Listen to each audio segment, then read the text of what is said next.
So we're on to how 34 tons of piss changed the world. Yeah. So was it a lot of urine? Was it actually 34 tons? Because when I was looking into it some people said that was a little bit overblown. Hard to say, right? It's hard to say. This occurred but like a long time ago. From what you've read, it was indeed 34 tons. So I started basically reading a book recently. This guy, I wanted to shout out his title. It's called Elemental by Tim James. He talks about all these anecdotes.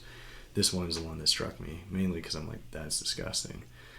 But I don't know that he ever said 34 tons, but he did say it took quite a few tons. I think he actually put a number on it. So and I'll get more into the explanation of this, but for every 60 grams of phosphorus attained by essentially boiling down piss, that required boiling off half a ton of urine. 60 really? 60 grams was half a ton of urine, and he was getting this particular scientist, I'll talk about him. So that's like maybe like a handful, maybe? He was giving it away, so he had to keep asking for piss. So he was giving away his eventually he's giving away his phosphorus, but yeah. So why is he just likes to evaporate? Well, so this guy was he's giving it away. A character. So let's put a date on this. 1669. Okay. Things were quite a bit different in our understanding of what chemistry was, what elements were even. Right. And I think contextually that's important to understand. Like, this is an era before kind of like the theories that were later not proposed, but kind of instilled with Dalton's work. People had the idea that there's like atoms and elements. They're kind of their own unit of stuff or matter, but it wasn't necessarily certain what distinguished an elemental form of something versus something else. Okay. Like a substance, right? People were aware of metals like gold, silver in some pure substances, elemental form, right? But by and large, most of the world isn't made of that, and so people are like, oh, a lot of these other kind of elements can't be purified. And for a long time, as you're probably aware, like the discussion of what consists or what elements are actually made of, or like how they even know what an element is. Yeah, like you can see the rocks; they're all made. Talking of like fire element. Was an element for a while. Yeah. Water, things like that. And so this guy was a kind of at-home chemist. His actual goal was alchemy. He was the philosopher's stone. Yep, exactly. Yes. Yeah, he was looking for the philosopher's stone, a mythical substance used to turn metals into gold. Well, to help Voldemort live forever. It's not necessarily certain what he was doing with urine, but it's kind of thought that he saw the gold color of golden showers. And if you boil off all the water, then maybe you could get gold out of it. So this was a German alchemist. I mean, I don't know. Like, maybe he was just bored too. It's 1669. What else you doing? Yeah, that's one of the things that surprised me about some of these old school chemists is like, how are they making a living? Is it just all like rich? He didn't have a lot of money, and I think that was his get rich quick scheme. 1669 version. He got some investors. Eventually, he did. Actually, we'll talk about this. So yeah, Hennig Brand was the guy's name. Attempting to create the philosopher's stone, whatever you want to call it, helped establish, essentially by doing this experiment, if you want to call it that, the notion that everyday objects and substances had smaller pure elements locked inside them. A notion that at that time, as we mentioned, was disputed, maybe not even popular, because, well, I wouldn't call it the Dark Ages, but not necessarily as enlightened as it would be not too much later, actually. Yeah. Anyways, so there were very few pure elements that existed in nature, as we just talked about. But he was interested in this idea of alchemy, potentially extracting gold for his own wealth. So he started boiling vast quantities of urine in his home lab. And again, like, he thought that maybe color had something to do with it. I think like if that's your intuition, It's pretty good for 1600s. I guess for 1600s. I'm gonna go with him for 1600s. It's not the worst idea. I'm sure he wasn't alone. But essentially, so he would boil like gallons upon gallons. Like basically, always had a fire on. He was boiling this stuff down. Probably smelled fucking terrible. And he would end up with this kind of like thick urine syrup. Oh, I can It was only like imagine. reddish in color, so and there'd be like this red and black residue, kind of not separate but kind of blended in. And did it say where he got the urine from? Just peasants and. I don't know, but eventually he did kind of start asking the community for pee in this pot. And yeah, there's not really a great explanation as to what he was telling people it was for. I mean, I can only imagine like putting this in a modern context. If your buddy walked up to you and was like, "Bro, I need your pee," you're like, "What? You got a drug test?" You know. But like, that's not a small amount of urine. Like people had to, like the whole village. I don't know, a lot.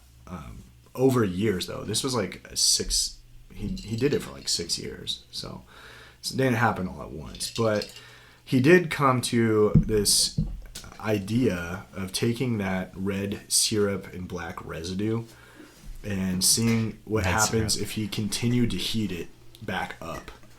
Okay.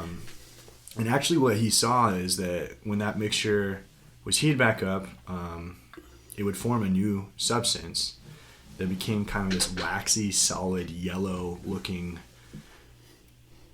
yellow color looking So it material. turned from red and black to a whole new thing.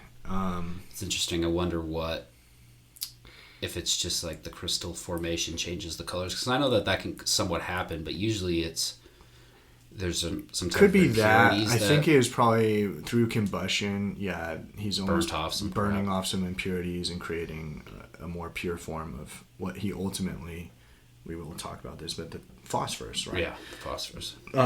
He didn't know that at the time. He was just intrigued. He noted waxy solid smelled heavily of garlic, which is interesting because I don't know. I've never had like pure phosphorus. Yeah, garlic. I wonder if there's phosphorus in garlic. I would imagine there's probably some, but I think garlic also has a lot of thiols in it too. I could be wrong there, but so yeah, there's probably some mixture of elements, that give it that unique garlic smell. Approximately 153 milligrams per 100 grams. Phosphorus? Yeah. Well, if you believe ChatGPT. Yeah. You can get it to give you citations now, I found out. One of the weird things, though, he noticed is that it actually had this, like, unique glowing blue-green color under... Blue is a hard color to get. Yeah. And the fact that in that era, though, you're seeing something, like, kind of glow, that would freak you the hell out, probably, right? Yeah. So I think he was pretty weirded out, but also intrigued by that.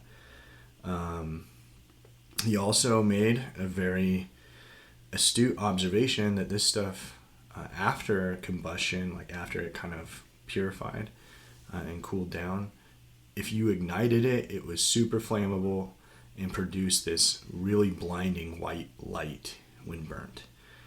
And so that's kind of what derived the name phosphorus, actually. I didn't know this. I kind of love hearing about how things actually get named because we often kind of just don't know. Right. But I have it here. The name phosphorus actually comes from the Greek word or term meaning light giver.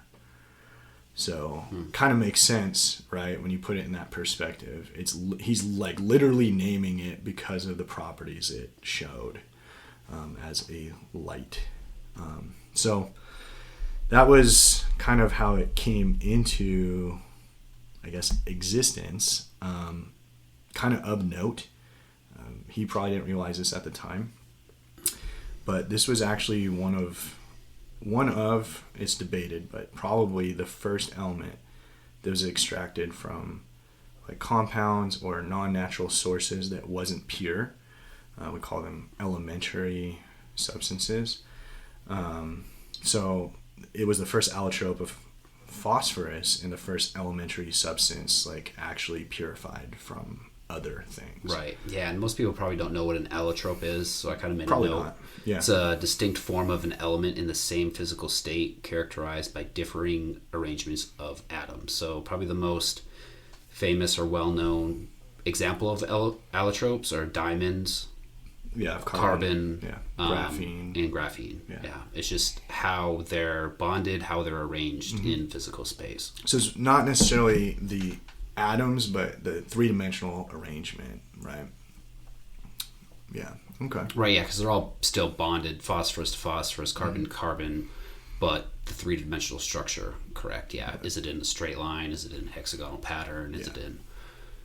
Yeah, it's kind of crazy when you actually think about one element having the capabilities of like forming, even in a pure form of that element, different structures. Yeah. And I do have what actually the white phosphorus looks like. I can bring it up here. I sent you that as well. So the white phosphorus, it looks like a tetrahedral pyramid shape, and then what it actually looks like when it's isolated, this is the waxy kind of substance. Looks like a bar of soap. Yeah, that's what I thought. Like a little bit of lemony I definitely white bar wouldn't of soap. Eat it or touch it or ingest What is that it. can? Is it like a lemon bar, dude? This is the world's deadliest lemon bar. Yeah, pretty much. Yeah, so like, okay, this stuff is really flammable.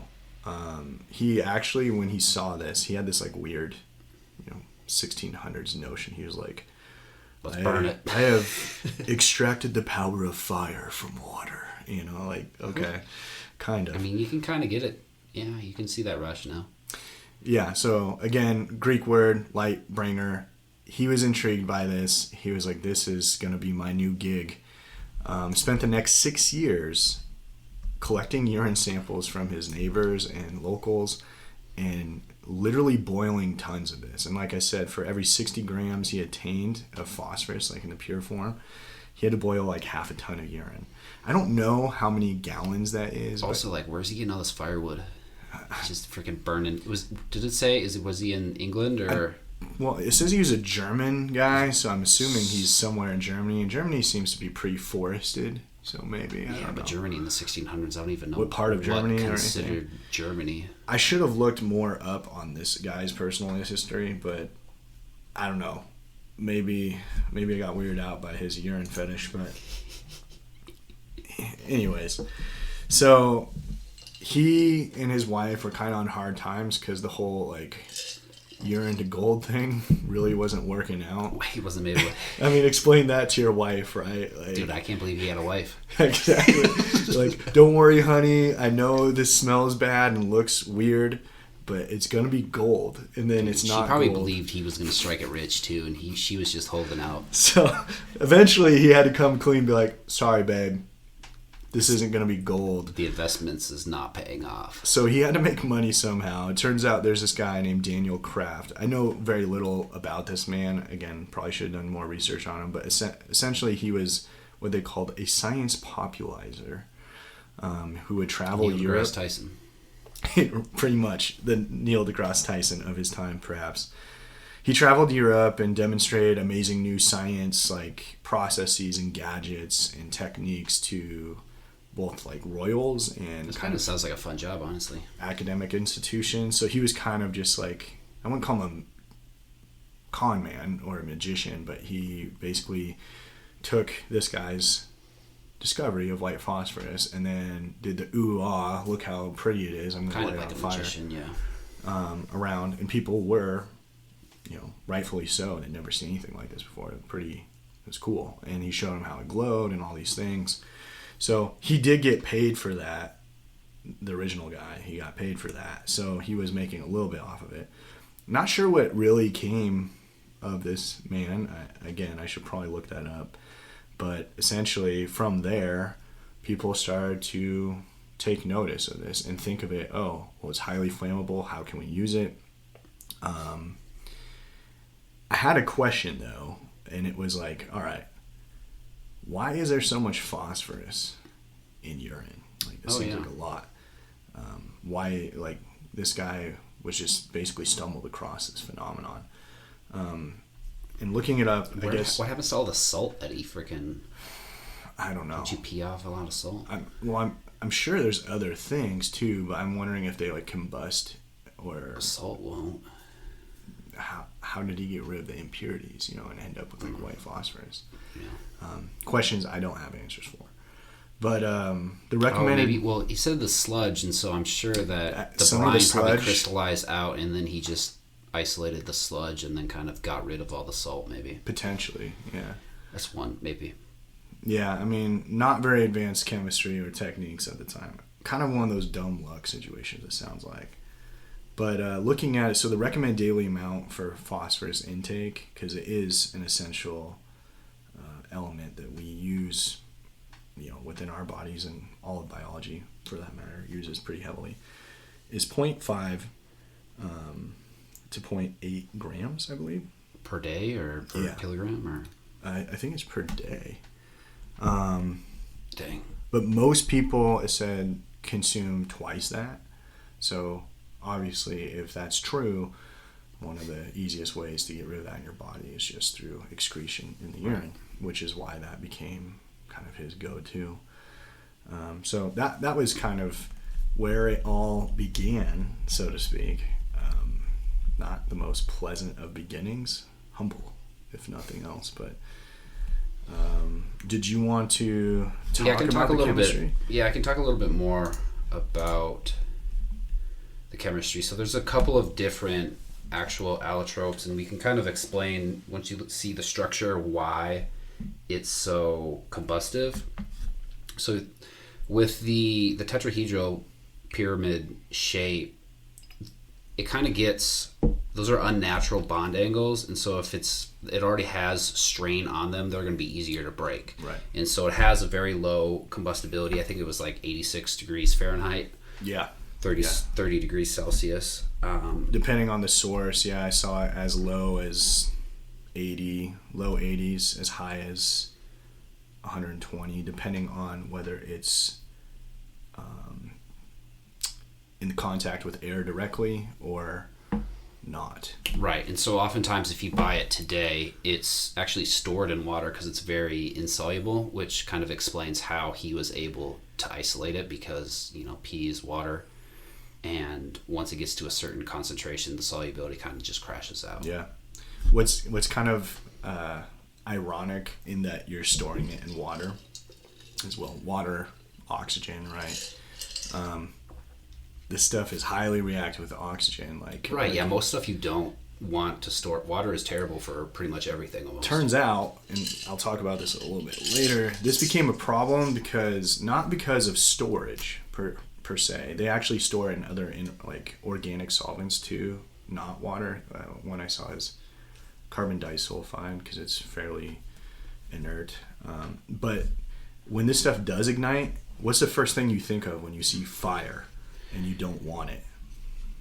Well, first thing I think of is like smoke when I see fire, but when I don't want it, it's probably a lot of heat and... But what would you do, right? What's the number one thing we're taught? Puts out water. fire. Yeah. Well, if you throw water at a burning bunch of this stuff, it actually only makes it worse because you're feeding literal oxygen into that reaction. That caused a lot of... This white phosphorus reaction? Yeah. Well, just once it's on fire already. Apparently that magnetized that fire and would cause entire places to go up in flames, way worse. And people probably spreads it out more. People thought, oh yeah, let's throw water on it. Bad idea. So if you ever come across a white phosphorus fire and you're trying to put it out, maybe don't use water. Yeah, they have, especially the same with oil and stuff, because it just kind of spreads it out. They have all these different ratings on the fire extinguishers now. Yeah. But there is, we talked about the different allotropes of how it's structured, and so once it actually combusts with oxygen, it forms the phosphorus pentoxide, which is just shown here. Kind of cool little chair structure if you're an organic chemist nerd. Makes quite a few different chairs. There's a chair here, and here, so 3 different chairs, maybe even 4 if you want to count the back. But And now getting on to the different allotropes. So the first one is like a white-ish yellow. The next one is a red. The red one is red phosphorus. Very clever name. But has, I wouldn't really even know. There's a couple of chairs in these structures, but a lot of phosphorus together. Wouldn't really know what this structure is necessarily called, but a couple of different groups contain to it, but this red color is kind of like a deep red. It's really kind of nice. The next is black phosphorus. This is the most stable allotrope. It kind of reminds me of graphene, which kind of explains graphene is actually the most stable. Something most people don't know, that diamonds are actually always undergoing, what is it? I think they're always undergoing exothermic reactions. They're actually not as stable as... Right. It's just the reactions we are so often slow. Portrayed that, though, which is kind of funny. Yeah, they're all... In fact, coal, in a way, is, it's more graphene. Right, yeah. It's more stable. It's just not as hard. But it's not like... They form deep underground where it's more... What's the right word? Favorable for them to form, but once you bring them to the surface, they... very slowly degrade. Yeah, in theory, like coal would last longer than diamond, which is not normally what we are told in our elementary education. And the last is violet phosphorus, although this isn't... The picture that I was able to find for the violet phosphorus doesn't really look too violet-y. It's kind of like a little bit of red, but it's probably one of the least common allotropes. Is that the same as red phosphorus? No, it's different. The structure is definitely different. The red phosphorus is more stable than white. Because I know that for industrial purposes, they ultimately would transition to red phosphorus because it is more stable, therefore like less dangerous. But that's not necessarily an allotrope. It's just a form. Yeah, the violet phosphorus is mainly made of a bunch of carbons and then a little bit of, there's like two bridging phosphorus, and so it's not a lot of phosphorus, but it does contain some phosphorus in it. Right on. Oh, I do have, you're not going to be able to see this, but I do have a cool video I made of the reactivity of it. If you want to... Yeah. Go ahead and play it. So I'm playing it now. It's just barely touching it. Do a little oxygen to it, and it just spontaneously combusts, which is kind of crazy neat. Yeah. And I read somewhere, and I looked at several citations on this because, I was thinking about it comparative to other highly flammable substances. You often think about like things like thermite, right? And how hot they burn.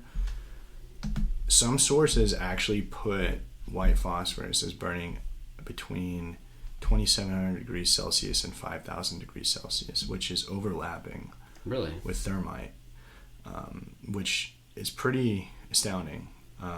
Other sources claim that it doesn't burn that hot. I saw it as low as like 250 degrees. So I'm not sure where the disconnect is there, although I'll note that the citations I found were in actual literature journals, not just like Google searches. So the ones that said multiple thousand were actual. Yeah, I'd probably go with that then. But burns pretty hot. Like, I don't know. Which kind of, that kind of explains some of the military uses. Well, maybe not. Maybe not that. It's more of like the smoke for some of the smoke grenades. Most of it, yeah. But, and then, did you read up at all on the chemiluminescence part? Is kind of interesting. So that glow that they saw, right? A little bit of light, not too much, but you can see kind of the blue. It's like a blue greenish glow as a solid form. So the solid form, if you shine light at it, it'll glow. Yeah, and it's actually chemiluminescence due to the chemical reaction that's occurring, and it shows that color, which is kind of interesting. So it's a reaction within it itself. The electronically excited state causes it to emit kind of that greenish blue. Those photons hue. at a different wavelength, yeah. Yeah. So that was kind of, I'm always fascinated by chemiluminescence. Ironically, we hear there's the term phosphorescence. Oh yeah, I was just gonna say that. But it's actually fluorescence. Yeah, I wonder if I tried to look up how did phosphorescence get its name? I'm sure it has everything to do with the same Greek as light bringer or whatever. Right. But it's not necessarily due to this phenomenon specifically. This is chemiluminescence. But yeah, pretty interesting there too. Glowing things. I have a little more history if you don't mind me going through that. Yeah, so is this post? So the history that I'm going to get into now. So this is after. This is after the 1669, considerably actually. We're talking more so into the 1800s, into the early 1900s. I think we'll end up kind of talking a little bit about the modern uses in terms of military use even. But yeah, so 19th century, by then people were well aware of its potential. It's highly flammable. It could have a lot of different uses. One of the main uses actually was for the production of matchsticks, which is kind of interesting because we don't use matches as much as we probably once you're over like 10 years old, and I kind of stop. Yeah, I mean, I used to love matches, man. Especially those strike anywhere matches.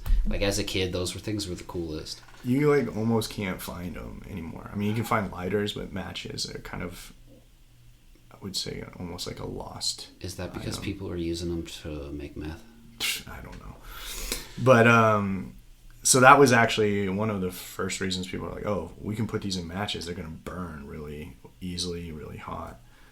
It's a good idea. Inherently, you would think that would be a good idea for a match. So they probably didn't even have a match before this. It's how do you even just spontaneously combust? I mean, they probably just had paper torches, but I don't know. Yeah, this is probably the first match. They called them the Lucifer matches because, I wonder how they got the name match. What is? I don't know. Again, words. But yeah, these Lucifer matches became widely used, but they pose significant health risks. We'll get into that here. So a fire in a white phosphorus production facility, that could cause considerable damage because, it burns so hot, it burns so fast. As I just mentioned. Especially the low flammability point. Yeah, I mean, in theory, a hot, sunny day or summer day, you could just spontaneously combust a warehouse of people working on this. And, right. That would be awful. Again, if you throw water on it, doesn't help. Can even make it worse. Not only that, but through this kind of industrialization process and mass production, workers ended up having a lot of really harsh side effects. One of the most notable is what we call phossy jaw, spelled PHOSSY, for phosphorus jaw, essentially. Do you think Hennig Brand died of that? I don't know. Or did he have superhuman abilities? I don't know. He was the first one. He might have. I mean, they probably just said God smited him, but. True. But essentially, this is necrosis of the jaw, which is similar to other topics you and I have discussed, seen from patients exposed to things that are radioactive, such as with the Radithor and radium girls, right, and things that would come a little bit later. But yeah, it was pretty gnarly. You can see the pictures. People's lower jaw was usually the most impacted. It disintegrates? And it would literally disintegrate and their jaw would fall off. Yeah, I looked into why that happens, and with radium, the radium actually replaces the calcium, or kicks out the calcium, right, but it's not as stable, and so it kind of just disintegrates. And I wonder if it's the mechanism is actually different here. I looked into really? it. Yeah, so essentially what actually happens is some of the vapors kind of absorb into the skin, into the bone, and then once in the body, a number of chemical reactions can occur. namely with certain amino acids. I think lysine was one of them. There was maybe another amino acid too that was culpable, but essentially through a couple different reactions you end up with these things called bisphosphonates. And these bisphosphonates are pretty reactive. Turns out they're actually a class of drugs that are utilized to ironically treat bone density loss for people with osteoporosis or different bone cancers and bone diseases that would normally cause kind of bone density issues. The idea there is that these drugs actually inhibit what we call bone reuptake. And so in those scenarios, this class of drugs would be good. It would stabilize bone density. But when you don't already have a bone reuptake issue, essentially calcium extraction and things like that, the opposite effect than what it's designed for would occur, and that's actually causing almost the bone to become less dense. And so it's kind of an irony because you're using it in patients to prevent bone loss and deterioration, but in other circumstances it actually causes it. It's kind of a weird nuance, but it is essentially a really terrible effect that many people working in that industry went through. Eventually, this was so widespread and causing so many other health issues, not just phossy jaw, but a number of other ailments, that workers started to kind of say, hey, we recognize this is bad for us. This is not okay. And so in the late 1880s, particularly in London in 1888, people started to go on strike. So there's a story that I stumbled across. A group of women, female workers out of London. They're dubbed the Matchstick Girl. They performed what they call the Matchstick Girl strike. They protested poor working conditions. Exposures to white phosphorus had led to public outcry because of all these people suffering. The main corporation responsible for this was called the Bryant and May factory, located in East London. Most of these girls that were employed there were like 13 years old, and they worked upwards of like 14 hours a day, got paid next to nothing. Lost their jaw. Pretty much, yeah. 14 years old, right? That's crazy. And essentially there was an activist, her name was Annie Besant, eventually published an article in one of the local newspapers. It was called White Slavery in London, essentially highlighting the appalling work conditions of this factory, this company, Bryant and May, bringing public attention to the plight of these people. But I thought that was an interesting use of the word, like white slavery. Basically, they're saying they're working for nothing and they're getting killed for it. Right. And I don't know. Also plays on white phosphorus. Yeah, true. It does. I don't know if that's intentional, but it very well could have been. Dual meaning. But so they said that on average, despite working through these hazardous conditions, long hours, many barely even surviving, the average week pay was only 4 shillings a week, which that's not very much. I don't have the direct conversion rate, but I suppose we could look that up. 4 shillings. Yeah, I got it. 4 shillings in 1888.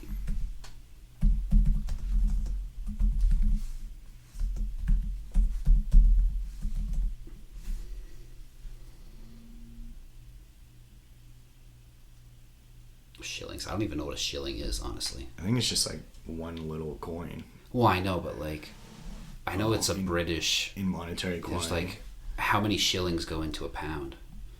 I have no idea. That's, I guess, why... Is shilling an ounce? I don't know.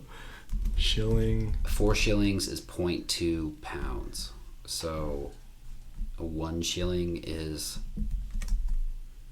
0.05 pounds. Doesn't make any sense. Why is there There's 20 shillings in a pound. Freaking Brits. So essentially that is a quarter. 25 cents. If it's 0.2 pounds. Mm.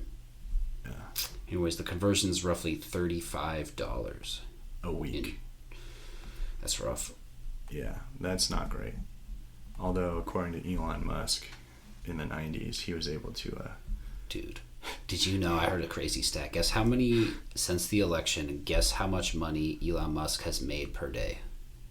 No idea. Guess. $1 billion? $4 billion. A day? A day! At least that's what his net worth has increased. I read an article today, said he once lived a month off of $30, and he only bought hot dogs and oranges. Yeah. Well, yeah, I've listened to some of his old school stuff, and it's kind of hard to... you just have to take it at face value. Who knows what was actually real, but... In any case, wild fella. They're not making a lot. Eventually, 1,400 women and girls walked out in protests. Ultimately, they did increase their wages very slightly. They did improve working conditions. They also abolished this fine system. So I read a little bit about this. Essentially, if you did anything while working that was even if you dropped a match because of that being a hazard, you would get fined. So take that 4 shillings, there goes a shilling. So pretty much showing up late, showing up, It's kind of like indentured servitude. Yeah, exactly. Yeah, like some of these. So some of it got better because of this. This actually marked a significant improvement in labor protection history. Although this was London, it took quite some time, and of course different geographical locations, different events helped to do this. We see kind of the parallels though in the stories of the radium girls later on, which is why I think I was intrigued by this. But right. Well, yeah, it just goes to show that when there's new inventions, they're not really safety tested. They're not just kind of hope. You just kind of hope. And then after the fact, you're like, we're sorry. Right. Sort of. Right. Actually, yeah. Maybe if you're lucky. Anyway, so carrying on into the 20th century. Because of all these health conditions that were coming out, the Fossey jaw and other things. Also a big one is heavy liver toxicity. Mm-hmm. It'll destroy your liver, it'll give you liver cancer. Both of those things are really deadly. But anyhow, white phosphorus was gradually starting to be replaced by as early as 1906 in matches for safer alternatives. This is due to what they called the Bernay Convention. Did it get replaced with red phosphorus? Because when you think of matchsticks, they're red, the tip. They generally said they would transition to red phosphorus because it is more stable and less toxic. However, white phosphorus was still used in other things, such as fertilizers, because phosphorus is really important in fertilization. Detergents, pesticides, and even later those were slowly taken out, but it was still used in that for some period of time. I thought this was kind of an interesting side note. It was also through kind of the early part of the 20th century, people would still go around and be using this, kind of like I mentioned that guy before, as a scientific curiosity. Oh, yeah. Or for entertainment purposes. So people would show the eerie glow or make it blow up in magic shows, not realizing that they were probably poisoning themselves and their guests. Well, yeah, because you have the stereotypical big cloud of white smoke. Yeah. And that's kind of what it says in some situations people would even coat items in phosphorus, make them glow and burn, and make them kind of look cool. But which I guess would look cool, but at what cost? Dude, sounds like we got a new party trick. The one I thought was most interesting, it says they called it the glowing corpse myth. Ooh. Said in the late 18th century, early 19th century, white phosphorus was sometimes rumored to be used to create glowing supernatural effects on bodies or corpses to create hoaxes of glowing corpses. Some stories involve the application of phosphorus to corpses or skeletons to create eerie spectacles in graveyards to freak people out. Just like in the middle of the night, there's like yeah. Can you imagine? You're just like walking around and someone like grave robbed something. Well, I mean, you've seen it in the movies, and like those movies take these ideas from someplace. So it's like, I wonder if. I mean, it probably happened, but these people are weird. Some wild dudes. Yeah, I don't know. It's like that seems like a really dangerous thing to do just for a party trick, but I don't know. I guess the 1900s of it all, when you don't have TV. Dude, you gotta entertain yourself somehow. Because that's the thing is, like, back then, all they had to do for the dopamine hits was alcohol, tobacco. Pretty much. Maybe some sex. opium. Honestly, yeah. Depending on where you were. You gotta get their dopamine hits somehow. And then I think we'll kind of tag team this, but ended on the military one of use. the obvious applications, is, well, things that light on fire, military use. That's everything. It's like, how can we use this in the military? Yeah. Can we use this? Pretty much. So it's used in a couple different ways. First and foremost, well, it's an incendiary munition, lights things on fire. Kind of similar usage even to things like napalm. If you drop it, it can cause really hard to put out widespread high heat fires, which is pretty devastating on both structures, and it's been used on troops as well. The other more modern use, I would say, is for smoke. Basically creating smoke screens to make it so people can't see you, so you can do other tasks, including like reconnaissance or extraction. Illumination, so like flares, burn really hot. Right. That'll keep, if you want to see something at night or whatnot, or send up a signal, that's a good way to do it. And then one of the ones I didn't know much about, but it's still used commonly for the burning element in tracer ammo. So occasionally, and I'm not an expert in tracers, but not every bullet in a magazine is a tracer. I think it's like every probably 8 or 10. No, I think it depends on the use. So like if you're firing at night, then 8 or 10, but then there's also, it switches once you get closer to the end of the belt. Okay. So you can kind of know in advance. How long right. you got until you got to change over. Did you hear that crazy story about, I think it was at Auschwitz, where the guy one of the prison guards, they wanted to know about those tracer rounds, and I think the story goes is like he allowed some of the captured pilots to actually fly planes. I forget who it was, but it was at some concentration, and he would, to get intel on like the Allied forces, so he would talk to the different pilots and like take them up in the plane and allow them to have like certain special privileges, and then like talk to them afterwards and like just ask them questions in a friendly tone and like get all this crazy intel from them.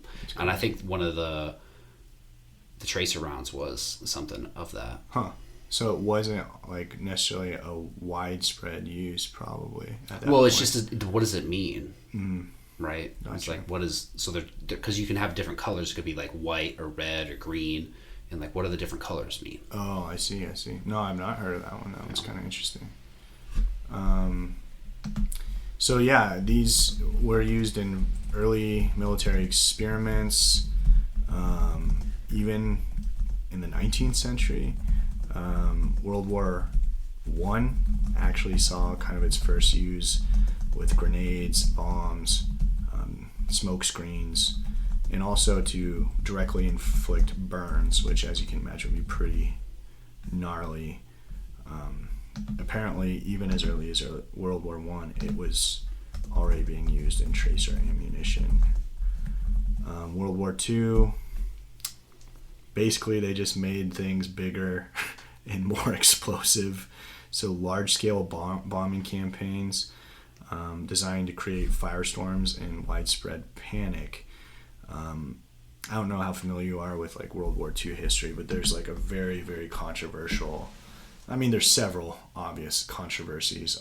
Hiroshima, obviously, and Nagasaki controversy. But even before that, one that I think most people who aren't as into the history of World War II might not know about. One of the most devastating bombing runs was of Dresden in 1945. Oh, yeah. So Dresden firebombing caused like tens of thousands of people to be killed, and that was largely due to incendiary devices that were made, at least in part, using white phosphorus. One of the most infamous incidents of World War II. Basically, bombs were dropped, ignited fires across the city. So they would, correct me if I'm wrong, but they would drop them in an X pattern, right? Because there's only so many planes, and then the X would make a box. Yeah, I'm not totally sure of the exact nature of that, but I think that's something that I saw on World War II documentary. What it makes sense is like, how do you get the most bang for your buck? Yeah, I mean, that would make sense. I just remember watching, there's one on Netflix where they talk specifically about Dresden and how just crazy it was. They basically were like, if this was done today, the people in charge would be, tried for war crimes, essentially. They burned an entire city to the ground. So pretty devastating weapon when used in that way. 25,000 people dead. Yeah, a lot of them, I think they tried to escape. They had if I'm not mistaken, they had bomb shelters or subway areas underneath the city, and unfortunately they never got out. They cooked beneath, and pretty rough. So yeah, I mean the use of this as a weapon has actually, as mentioned, created some ethical concerns. I mean, war is always a pretty ethically dicey situation, but controversies, because it causes, even if it doesn't just kill someone, it causes severe burns. Well, it's highly toxic too. Highly toxic, and especially if you're employing it upon civilians, like in that instance, we're not talking about specific military targets or out on the front somewhere. We're talking about dropping it on civilian populations. Right. That's a pretty taboo is not even the right word, unethical usage. And it's a complicated issue, yeah. Because of that, actually, I think it might have come up before, but one of the dates I found was 1980. There's actually restrictions under international humanitarian laws that say by Protocol 3, I believe, of the United Nations Convention, you're not allowed to use incendiary devices such as that on civilian populations without it being a crime. It's essentially illegal. So there can be lawful uses, but what gives it kind of the unlawful use is how close or the proximity to populated civilian areas or infrastructure. This is, as mentioned, due to the high likelihood of fires, and because the smoke itself can kind of disperse into those areas, causing toxic exposure.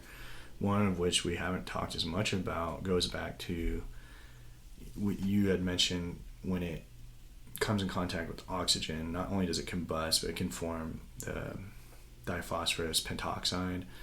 Well, that can further be made into phosphoric acid when it hits water vapor in the air. And so that would cause even more burns, even respiratory burns and things like that. So kind of a pretty rough situation altogether if it hits large populations. So it says people exposed to white phosphorus will suffer respiratory damage, potentially organ failure, other horrific life-changing injuries, including burns that cannot be treated easily and that cannot be put out with water. It says burns affecting even only 10% of a body can be fatal. Really? Yeah. So that's pretty rough. As I noted, this isn't something also that hasn't evaded scrutiny even in recent times. It's still used as a military device in modern conflict. Just because it's easy to use for incendiary purposes? That and the smoke and all that. But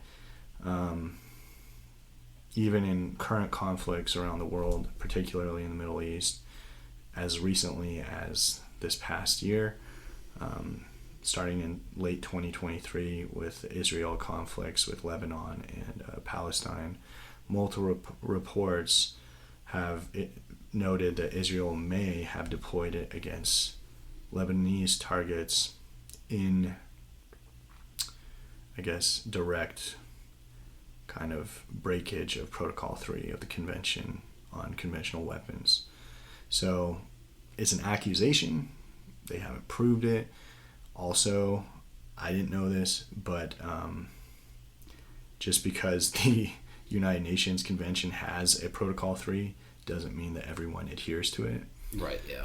So one of my understandings is like Israel actually hasn't signed off on that. So they're like, and I don't really care. I'm not getting political about it in any sense, but I just found that interesting is that we have a set of rules, but not everyone it's so wild is that you like have playing like, by well, them. you can't use white phosphorus, but you can still shoot them. Yeah. Like, or drop an even bigger, worse I guess bomb. it's different if it's a Again, this comes back to combatant civilian versus populations civilian, and stuff. But in even that is somewhat subjective, right? You can't always, in a lot of modern conflicts, that is the biggest challenge, right? How do you separate civilian from right? Well, especially militant? with the Israel-Palestine. And that's probably why I think it is like kind of a hot topic, is that it's not cut and dry. But right. That's just to say that it hasn't gone away. It found widespread use in almost every United States conflict since World War I, especially in Korea, Vietnam, used as basically firebombing tactics. So pretty effective, but very, very devastating. Yeah. This is one of the notes when I kind of did the calculations on how powerful it was with like combustions. You can kind of compare it to other things that combust. Like references. Right, yeah. So it's releases approximately 3,000 kilojoules per mole versus methane, which is 900 kilojoules per mole. So more than 3 times. And it's also like a solid, while methane is a gas. So it's a little bit, it's easier to transport, easier to use, other than, it lights at low temperatures. Yeah. But it's extremely, extremely combustive, yeah. Yeah. Well, that does put it in pretty good perspective. Methane burns pretty hot. Yeah. So, yeah, I feel like this is one of those compounds where it's like, even Also if you known as look at natural it, gas. you're like, don't look at it too hard or else it's going to go up in smoke. Burst in flame, yeah. You, it's just you like, along with it. Yeah, that's wild. Cool. Is there anything else that you made note of that you wanted to cover? I think I covered everything I wanted to touch upon. Yeah, I think I did too. I just reading through these notes is kind of, I didn't really talk too much about the bond angles and the friggin' weak bonds and the high energy state, but that's probably not really needed. I think you talked about enough, whereas to, in a layman's sense at least, Yeah, it still makes sense. understand why it is reactive. Yeah. Right.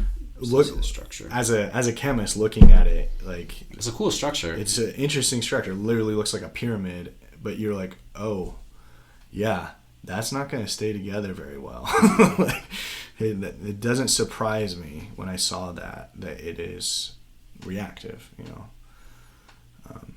but the why of that is probably a discussion for another time that you're probably not interested in. that's a much more in-depth The bond angles of electrons. chemistry dense discussion. What is it, Vesper? Yeah, molecular geometry. Fun. Tune in next week while we talk about molecular geometry. Just kidding. Vesper. All right. Well, that was a pretty good one. Yeah, hope people enjoy it. Let us know what you think of this, and if you like this kind of discussion. Yeah, and if you have any other crazy stories that you've heard of, you've probably heard of radium girls. I know Joe Rogan talks about that and Radithor. He doesn't really talk about Radithor, but it's a similar vein, and this is kind of similar as well, although I haven't really heard too much about Fossey Jaw. Yeah, I just thought it was weird that you and I have done 2 stories in fairly recent succession when we think about it, that both have that. Right. It's the jaw thing. Yeah, and that wasn't like by design. We just started talking about this one day, and that was kind of something that came up, and I was like, oh, there was weird parallels. Let's put it that way. Yeah. So. All right, everybody. Thanks for listening, and take care. Yep.